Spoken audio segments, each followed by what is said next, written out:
నమో విఘ్నేశ్వరాయ నమః. ఓం నమో నారాయణాయ నమః. ఓం నమో పరమేశ్వరాయ నమః.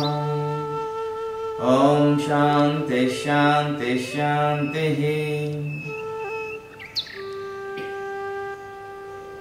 నమస్తే. మనం ఈ వీడియోలో పవన ముక్త ఆసనాన్ని గురించి తెలుసుకున్నాం. పవన అంటే వాయువు, గాలి, మనలో ఉన్నటువంటి చెడు వాయువు అని అర్థం. ముక్తి అంటే తీసివేస్తుంది, తొలగిస్తుంది. ఆసనం అంటే ఒక స్థితి, ఒక పోజ్. అంటే మనలో ఉన్నటువంటి చెడు వాయువులను తొలగించి వేసి మన జీర్ణాశయ వ్యవస్థకు సంబంధించినటువంటి సమస్త రోగాలను తొలగించి వేసి నీకు ఎంతో ఆరోగ్యాన్ని ప్రసాదించేటటువంటిది అని అర్థం. అట్టి పవన ముక్త ఆసనాన్ని మీరు ఆచరించడం మూలంగా మనకెంతో శుభం జరుగుతుంది. మన జీర్ణాశయ రోగాల నుంచి మనకు విముక్తి జరుగుతుంది, గ్యాస్ సమస్య నుంచి విముక్తి జరుగుతుంది, మలబద్ధక సమస్య నుంచి విముక్తి జరుగుతుంది.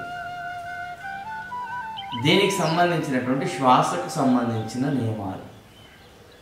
మనం పరుండినప్పుడు, చప్పపై పరుండుకున్నప్పుడు శ్వాసను తీసుకొని ఆసన స్థితిలోకి వచ్చిన తర్వాత ముఖమండలాన్ని పైకి లేపుతూ ఉన్నప్పుడు శ్వాసను నెమ్మదిగా వదిలివేస్తూ ఆసన స్థితిలోకి వచ్చిన తర్వాత శ్వాసను సాధారణ స్థితిలో ఉంచివేసి తిరిగి ఆసన స్థితి నుంచి యథాస్థితిలోకి వచ్చివేస్తున్నప్పుడు శ్వాసను వదిలివేస్తూ రావాల్సి ఉంటుంది. ఇక్కడ పవనముక్త ఆసనంలో మనం గతంలో చెప్పుకున్నటువంటి పవనముక్త ఆసనానికి ఇక్కడ తెలియచేసేటటువంటి పవనముక్త ఆసనానికి గతంలో మనం ఏకపాద పవనముక్తాసనాన్ని తెలియజేసుకున్నాం. ఇప్పుడు కూడా తెలియజేసేది ఏకపాద పవనముక్తాసనమే. కానీ ఒక పాదాన్ని మనం ఉదర భాగం వైపు తీసుకుని వచ్చి బలంగా ఉదర భాగాన్ని అదిమి ఉంచి రెండవ పాదాన్ని మాత్రం 30 degreesలో ఉంచి చేయవలసి ఉంటుంది. ఇది ఈ పవనముక్తాసనం. ఈ విధంగా చేయడం మూలంగా మన ఉదరం పైభాగంలో ఉన్నటువంటి గ్యాస్ అనేది నెమ్మదిగా నుంచి వెళ్ళిపోతూ ఉంటుంది. ఇది ఎంతో శక్తివంతమైనటువంటి పవన ముక్త ఆసనం. అయితే తీవ్రమైనటువంటి మెడ నొప్పులు ఉన్నటువంటి వ్యక్తులు మాత్రం తల భాగాన్ని పైకి ఎత్తకుండా నేలపై ఉంచి మాత్రమే చేయవలసి ఉంటుంది. ఈ జాగ్రత్తను పాటించండి, దీనిని ఆచరించండి. మీ యొక్క గుండె సమస్యల నుంచి కూడా మీరు విముక్తి అవుతారు. మొదటగా ఈ విధంగా పరండి అరచేతులను కూడా నేలపై ఈ విధంగా ఆన్ చేసి నెమ్మదిగా కుడి పాదాన్ని కాస్తంత పైకి ఎత్తేసి నెమ్మదిగా ఆ మోకాలను ఉంచేసి ఉదర భాగం వైపు ఈ విధంగా తీసుకొని రావాలి. ఆ తర్వాత 2 చేతులను ఇంటర్లాక్ చేసి ఈ కాళ్ళను ఉదరంపై వచ్చి వేస్తూ ఉండాలి. శ్వాసను నెమ్మదిగా లోతు వరకు, ఊపిరితిత్తుల లోతు వరకు, అంతరాంతరాల వరకు తీసుకొని నెమ్మదిగా వదిలివేస్తూ ముఖమండలాన్ని మోకాలతో ఆంచేలా చేయాలి.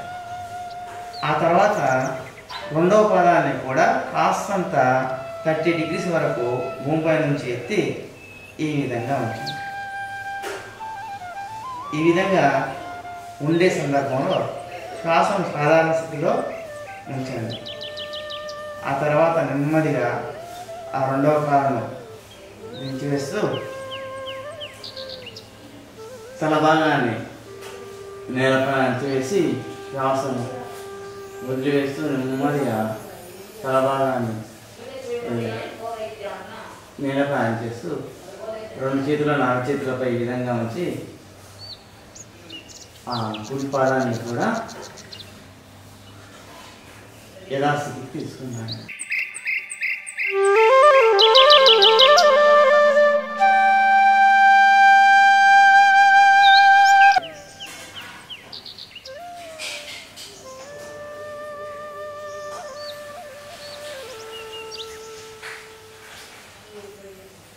రెండో పాదాన్ని నేలపై నుంచి 30 degrees తీసుకొచ్చే సందర్భంలో కూడా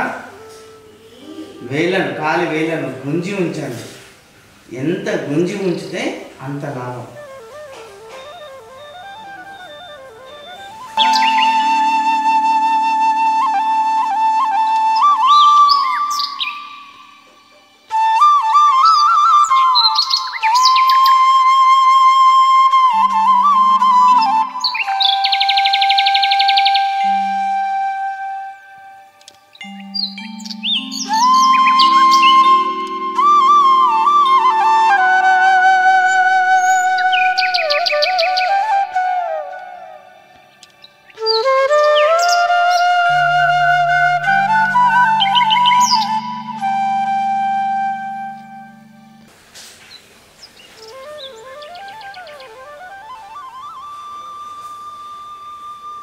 ఈ విధంగా ప్రతినిత్యం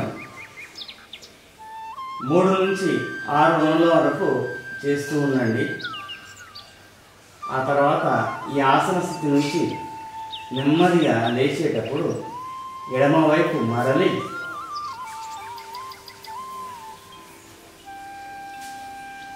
నెమ్మదిగా ప్రశాంతంగా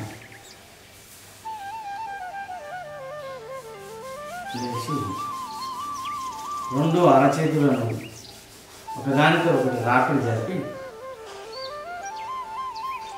నెమ్మదిగా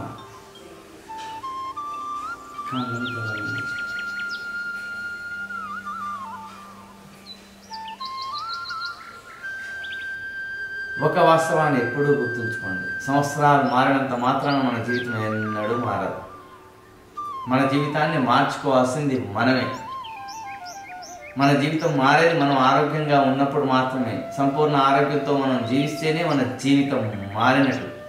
సంవత్సరాలు ఎన్ని మారినా మన జీవితం మారదు. కాబట్టి మన జీవితాన్ని మార్చుకోవాల్సింది మనమే. కాబట్టి మన జీవితాన్ని మార్చుకోవడం కోసం ఒక శక్తివంతమైనటువంటి ఆసనమే ఈ పవన ముక్తాసనం.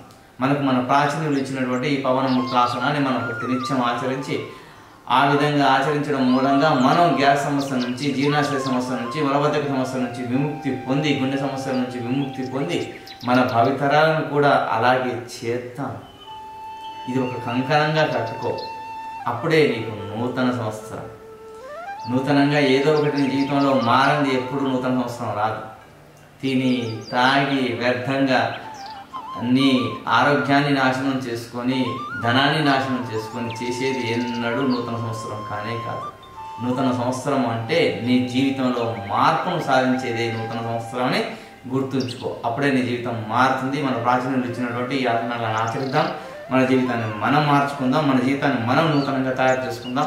మన జీవితాన్ని మనం నూతనంగా తయారు చేసుకొని మన భవిష్యత్ తరాలను కూడా నూతనంగా ఈ విధంగా తయారు కండి అని వాళ్ళకు తెలియజేద్దాం. సర్వే జనా సుఖినో భవంతు. ఓం శాంతి శాంతి శాంతి.